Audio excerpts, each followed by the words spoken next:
Mirada Económica. ¿Cómo están? Comenzamos Mirada Económica en Canal 24 Horas y 24horas.cl, como siempre revisando, aterrizando la información de la economía, de los bolsillos, los temas que nos afectan, por supuesto, y que llevamos también aquí en el programa.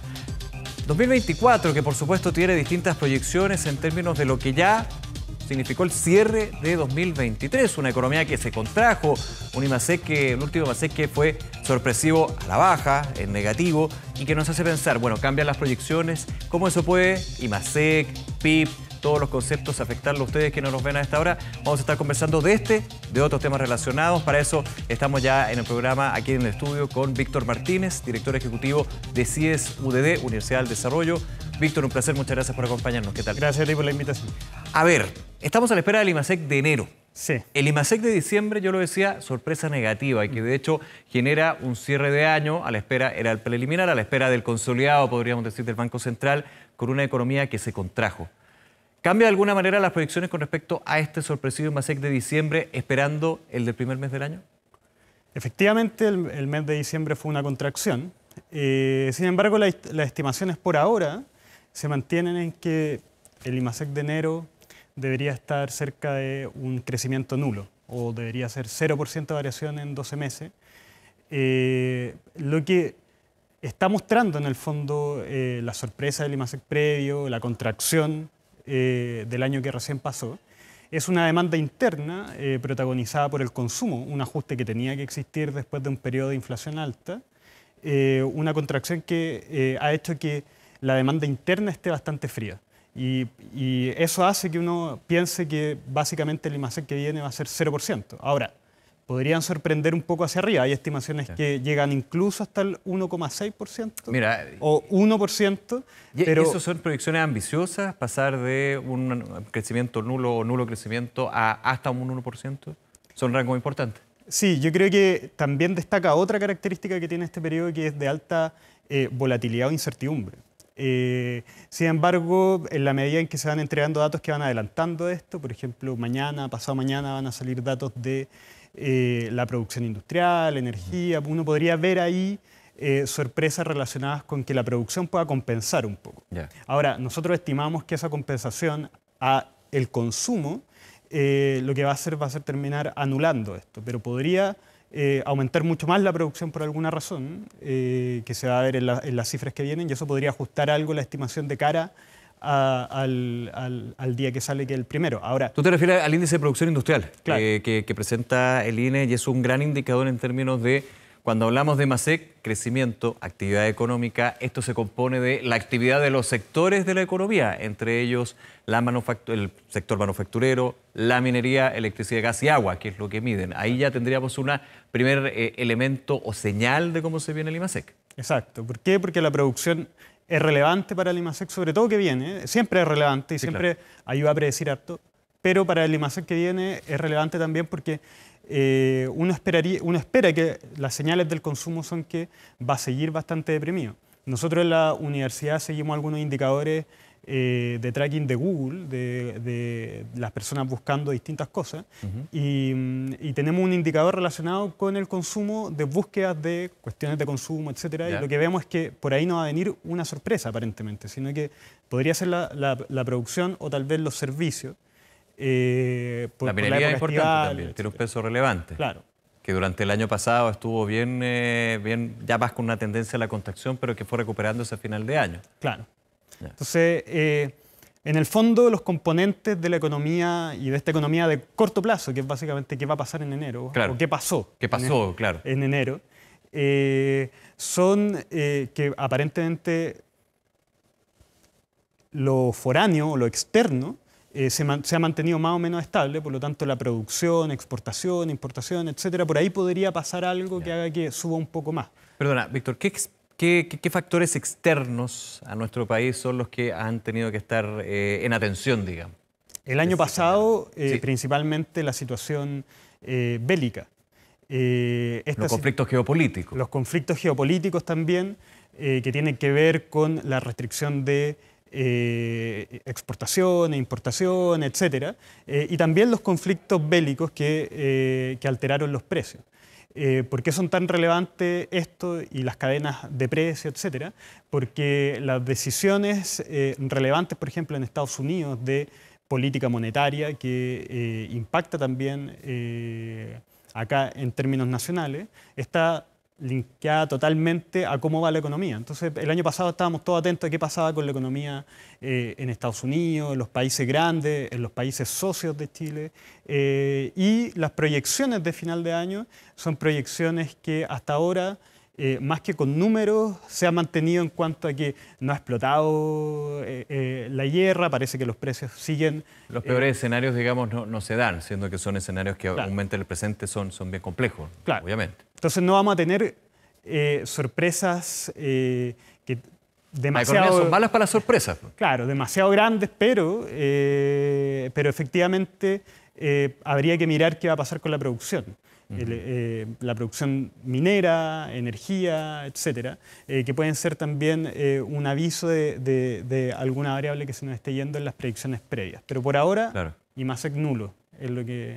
Ahora, partir con un IMASEC nulo o eventualmente un débil IMASEC de 0,1%, que ya de por sí uno diría, bueno, se creció marginalmente, poco, o sea, estamos ya en lo nulo, pero no se decreció, que obviamente es como ver el vaso medio lleno. Sí. En enero, obviamente uno tiene que ir viendo febrero, primer trimestre, algunos dicen, ojo, es mejor esperar al segundo trimestre para ver un poco la trayectoria de la economía, pero el primer trimestre puede dar ciertas señales de lo que se viene hacia adelante.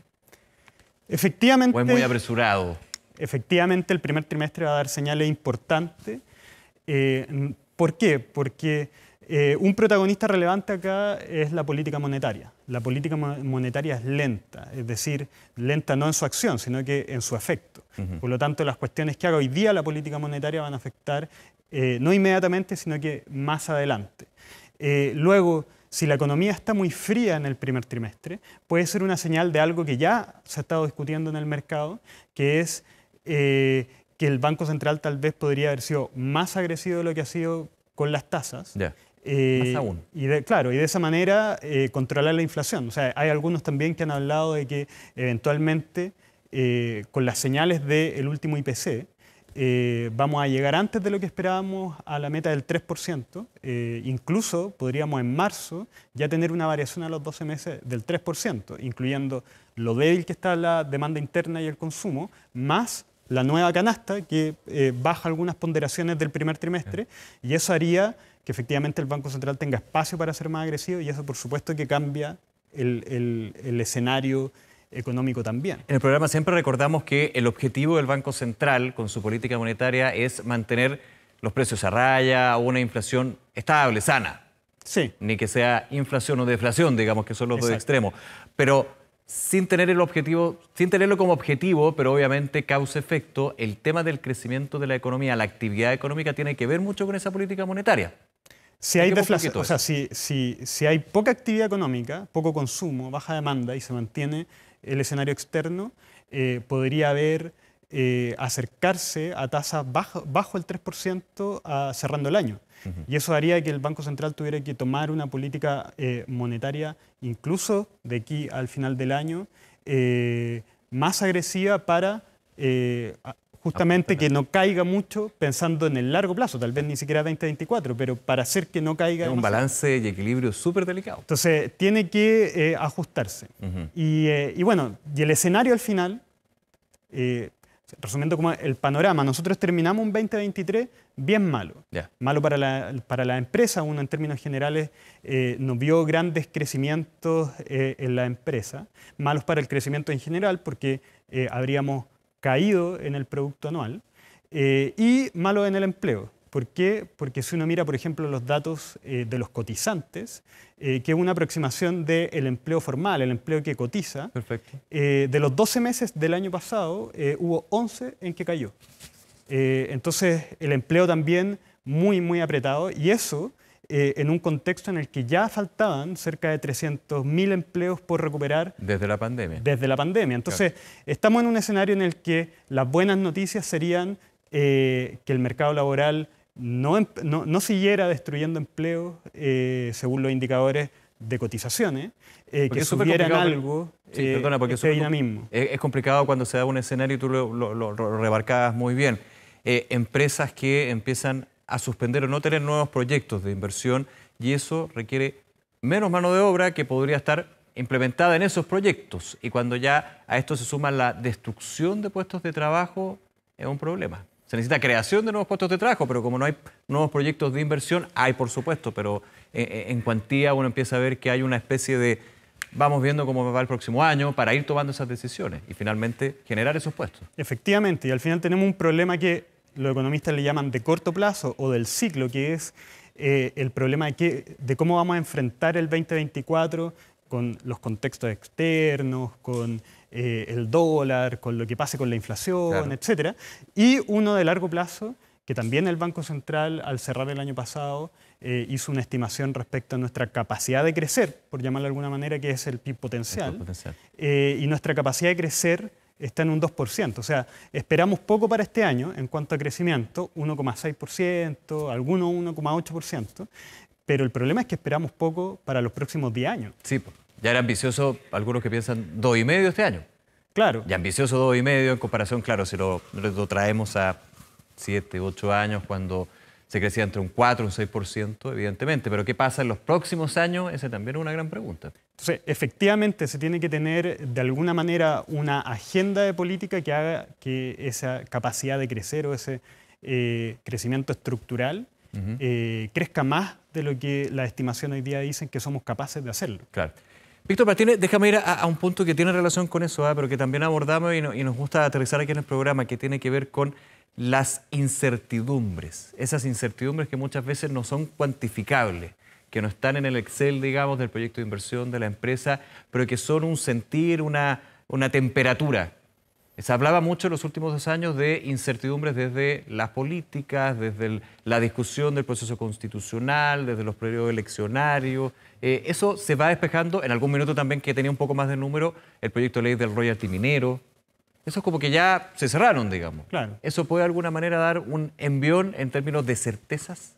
Que siempre se habla, esa incertidumbre es cuantificable, pero está ahí presente. Hay indicadores de incertidumbre. Hay, de hecho. Sí, hay indicadores de incertidumbre que tratan de cuantificar de alguna manera algo, como tú dices, poco cuantificable. Entonces, hay indicadores de incertidumbre. Ahora, confianza empresarial, por ejemplo. Claro. Ahora, efectivamente, los indicadores de incertidumbre están bajo a lo que había años atrás en Chile. Y las razones principales son, por un lado, política. Por otro lado, por ejemplo, el Fondo Monetario Internacional, en octubre del año pasado, hacía un análisis de la región completa, incluyendo Chile. Y ponía que la violencia y el crimen dentro de la región era un componente importante a mirar para el crecimiento a largo plazo, pensando en fuentes de incertidumbre. Por otro lado, también en distintos estudios se ha hablado de el impacto del cambio climático en esta incertidumbre. Vimos los efectos de incendio, si son en lugares de producción, aún más incertidumbre. Vemos cómo las aseguradoras discutían cuánto tenían que pagar. O sea, tiene impacto económico y las empresas tienen que incluirlo dentro de sus estimaciones, etc. Y de alguna manera esas incertidumbres siempre existen. Ahora, por el lado político, la incertidumbre que tuvimos hace algunos años atrás claramente está más estabilizada. Eso no quiere decir que sea bueno o malo, quiere decir que pero ya simplemente está cerrado. Al menos en el corto plazo el debate constitucional se cerró. Y eso sí reacciona de alguna manera el mercado a qué puede pasar o a qué está pasando. Víctor, vamos a seguir hablando de estos temas, proyectando el que es 2024, pero antes hablemos un poquito de gastos. Inflación, mantenciones en seguridad, algunas de las razones por las que los gastos comunes se han disparado en los últimos 2 años. Un fuerte golpe al bolsillo que lamentan varias comunidades, que de hecho se está buscando de alguna manera abordar también a través de la publicidad. Lo revisamos en la siguiente nota. Pausa, regresamos a Mirada Económica. Un cartel que desató la polémica. Se trata de la publicidad de la serie Baby Bandito de Netflix, que cuenta la historia del robo del siglo en el aeropuerto. ¿Estos son 1.000 millones? Mucho más. Eres soñador tú. Una propuesta de marketing que no fue bien recibida por todos. El Colegio de Administradores la catalogó como publicidad indebida y desafortunada. No podemos partir de la base de que los gastos comunes son un robo, porque significaría que son un invento, que alguien los inventa. Eso no es un robo porque eso es lo que los mismos propietarios pidieron tener en su edificio. Es por ello que hoy la zona publicitaria está vacía. Desde la plataforma prefirieron retirarla, una decisión que genera todo tipo de opiniones. Si dice que es una falta de respeto, pues es una falta de respeto. No me parece, todo es marketing. Todo es marketing. Al final le sirve a todos. Pero todo este conflicto viene por una causa, el valor de los gastos comunes, que según Comunidad Feliz se han disparado un 22% en los últimos 2 años, una cifra más alta que la de la inflación acumulada. Una de las zonas donde más se ha incrementado es la comuna de Conchalí, donde subieron un 16,7% en solo un año. Francesca vivió ahí hasta el año pasado y nos asegura que esa fue una de las razones de su cambio. Como subió tanto, yo me tuve que cambiar de comuna para buscar pagar un poco mejor. Yo pagaba como 37.000 pesos, 30.000 pesos y ahora subió mucho. Igual, más encima que hay que pagar wifi, hay que pagar agua, luz, de todo. Si en el 2021 se pagaban en promedio 56.000 pesos en la región metropolitana, en 2023 ese monto llegó a los 67.000 pesos. Pero, ¿cuáles son las razones? El aumento de gastos comunes puede tener muchos motivos, pero al final todo se reduce al tema de la inflación. Y esto podemos verlo reflejado en los contratos con los proveedores que están en UF, por ejemplo. Y dentro de esos gastos que se han incrementado está la seguridad. Las comunidades han implementado una serie de medidas. Que efectivamente los condominios implementen mayores niveles de seguridad. Por ejemplo, temas de control de acceso, cámaras de videovigilancia. Y han implementado proyectos para asegurar el condominio con software especializados. Pero, ¿cómo se proyecta el año 2024 en esta materia? Los gastos comunes durante este año por lo menos se proyecta que sigan en aumento. El porcentaje específico va a depender un poco de la inflación y de la gestión de la misma administración del edificio. Un gasto a considerar en medio de un presupuesto cada vez más ajustado para las familias, en donde las recomendaciones de los expertos a las comunidades es ordenar las finanzas y buscar fórmulas para abaratar costos.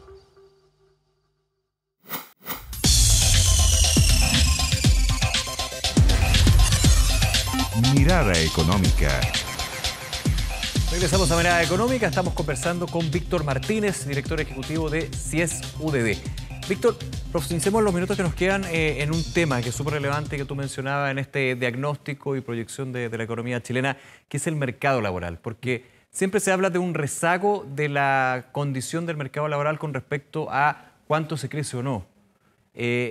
Actualmente, ¿cómo está la situación del empleo? Uno lo puede ver en la cifra, en la encuesta, en la encuesta nacional de empleos del INE, también de Microdatos de la Chile, pero ¿se nota de alguna manera de que estamos en una situación compleja? Sí. Yo creo que mirando el escenario completo, la situación es compleja.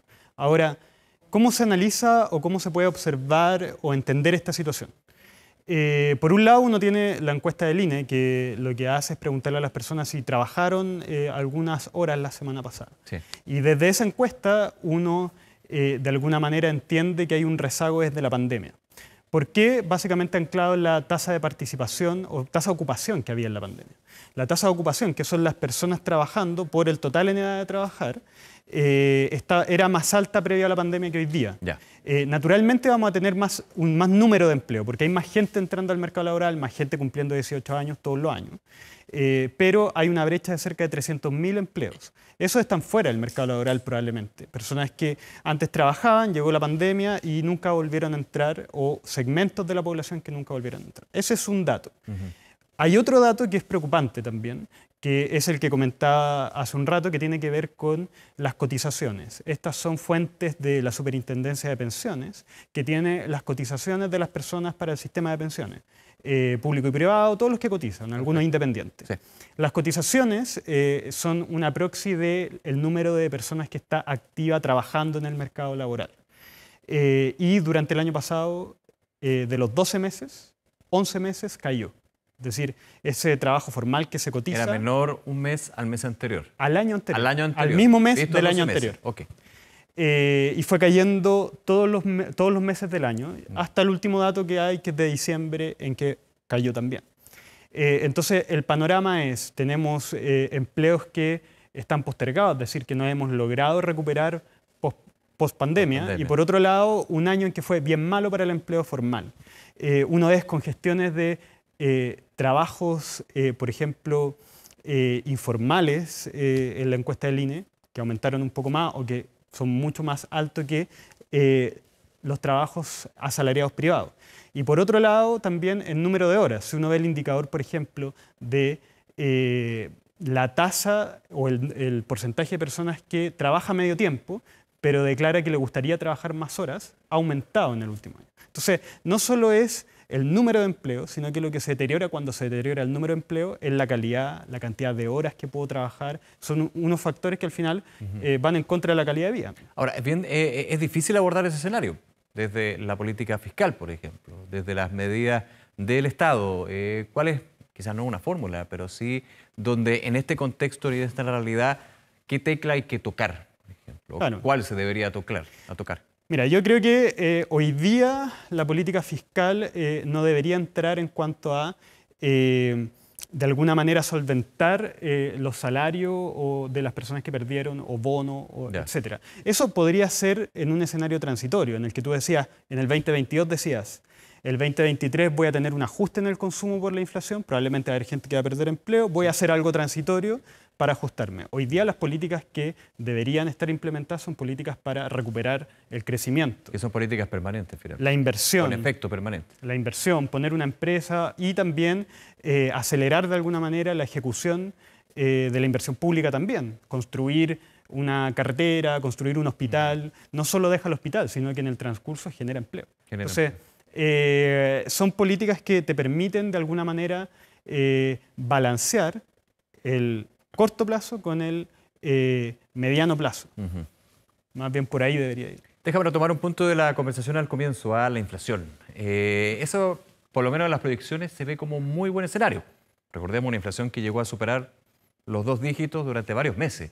Y más que el número en sí o el porcentaje, se nota. Se notan los productos, se nota el UEF, para qué decir, subiendo con mucha más fuerza. Ahora, una inflación que cede, uno diría, oye, pero no baja. Cede a una velocidad menor a la que teníamos hace muy poquito. ¿Cuál es la mirada de la inflación para este año? La mirada de la inflación para este año es que efectivamente se va a normalizar el crecimiento de los precios. Es decir, vamos a converger rápidamente al 3% en 12 meses. Y eso es producto, y me gustaría destacar, la institucionalidad. O sea, el Banco Central es el encargado de hacer la tarea difícil, que es que cuando hay plata sobre la mesa, el que tiene que llegar y sacarla, para que se controle la inflación.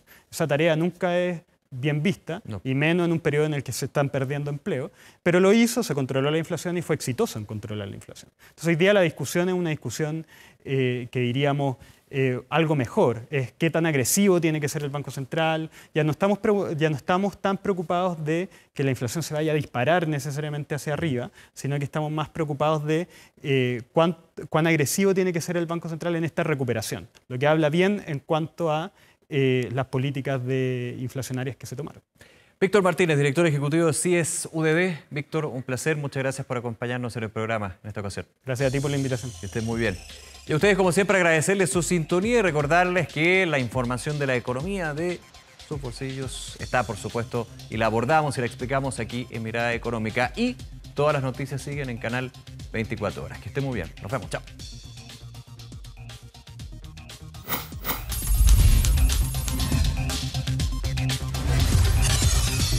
Mirada Económica.